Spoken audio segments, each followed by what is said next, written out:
क्षुधार्त रतिदेव ने दिया करस्त थाल भी, तथा दधीचि ने दिया परार्थ अस्थि जाल भी। अर्थ का मतलब होता है भूख से व्याकुल रतिदेव, जो एक परम दानी राजा थे, ने अपना करस्त थाल भी मीन्स आखिरी थाल भी दूसरे को दे दिया।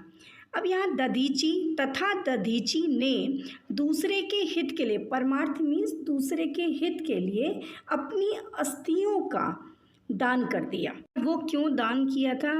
एक वज्र बनाने के लिए उन्होंने अपने अस्थियों को दान दे दिया था, जो कि यहाँ पर नहीं दिया है। यहाँ पर ये कह रहा है कि परमार्थ के लिए उन्होंने ऐसा किया था।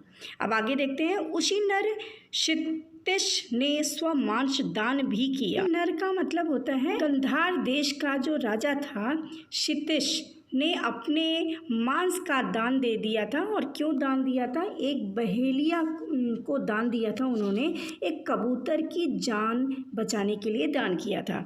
सहर्ष वीर कर्ण ने शरीर चर्म भी दिया, और वीर कर्ण ने अपने शरीर की जो चमड़ी है, जिसे कहते हैं त्वचा भी जो है, उन्होंने दान में दे दिया था।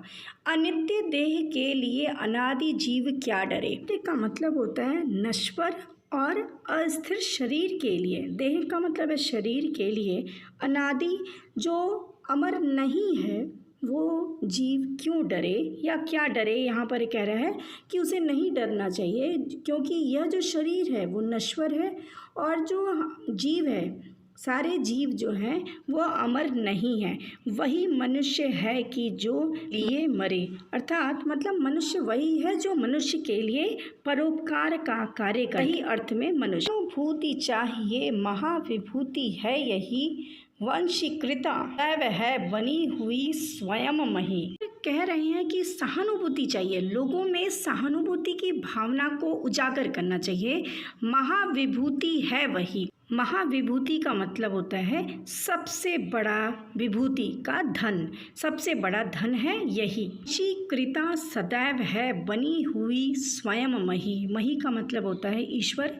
स्वयं ईश्वर भी अगर कोई परोपकार करता है तो उसके मोहित हो जाते हैं, उसके वश में हो जाते हैं। तो वाद बुद्ध का दया प्रवाह में बढ़ा, विनीत लोक वर्ग क्या न सामने झुका रहा। पर अब बुद्ध के समय के बारे में बात कर रहे हैं। जब बुद्ध से लोगों का दुख नहीं सहा गया, उन्होंने विरुद्धवाद मतलब दुनिया के खिलाफ मीन्स दुनिया के नियम के खिलाफ आवाज़ उठाई।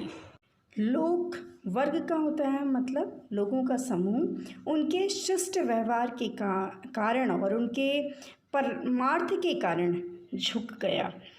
वही उदार है परोपकार जो करे, वही मनुष्य है कि जो मनुष्य के लिए मरे। उदार व्यक्ति वही है जो परोपकार करता है, दूसरे के हित में कार्य करता है, और वही मनुष्य भी उदार होता है। सच्चा उदार व्यक्ति वही होता है जो मनुष्य के लिए जीता है और मरता है। न भूल के कभी मंदाद तुच्छ वित्त में, सनाथ जान आपको करो न गर्व चित्त में। पर कहते हैं कि कोई भी अनाथ नहीं है, भगवान के हाथ इतने बड़े हैं कि उसका हाथ सबके सिर पर है, इसलिए यह सोचकर कभी भी घमंड नहीं करना चाहिए। अब एक एक लाइन को देखते हैं। रहो न भूल के कभी मंदाद, मंदाद तुच्छ वित्त में, वित्त का मतलब है मन में, अपने को गर्व नहीं करना चाहिए कभी भी भूल करके। मंदाद का मतलब होता है गर्व में अंधा हो जाना, ऐसा नहीं करना चाहिए। सनाथ जान आपको करो न गर्व चित्त में, कि आप अनाथ नहीं हैं ऐसा जान करके आपको अपने मन में गर्व नहीं करना चाहिए। सनाथ का मतलब है भगवान के द्वारा जो आपके सिर पर हाथ है उसके लिए बोला गया है सनाथ, मतलब भगवान के ऊपर जो आपकी कृपा है उसको जान करके आपको गर्व नहीं करना चाहिए। तो कौन है यहाँ त्रिलोक साथ है, दयालु दीन बंधु के बड़े विशाल हाथ हैं। यहाँ पर कह रहा है यहाँ पर कोई भी अनाथ नहीं है, त्रिलोकनाथ साथ में है, दयालु और गरीब दीन बंधुओं के बड़े विशाल हाथ हैं, और जो गरीबों को के लिए जो उनके हाथ जो हैं हमेशा खड़े हुए हैं। अतीव भाग्यहीन है अधीर भाव जो करे। वो व्यक्ति भाग्यहीन होता है जिसका मन और भाव जो अधीर है, मीन्स स्थिर नहीं है। वही मनुष्य है जो मनुष्य के लिए मरे। मतलब सही में वही व्यक्ति मनुष्य, सच्चा मनुष्य है जो करके मनुष्य के लिए और उसके हित के लिए मरता है और कार्य करता है। सेना का मतलब ये नहीं है कि अपनी जान को बलिदान करना, मतलब उसके हित के लिए हमेशा तैयार रहना।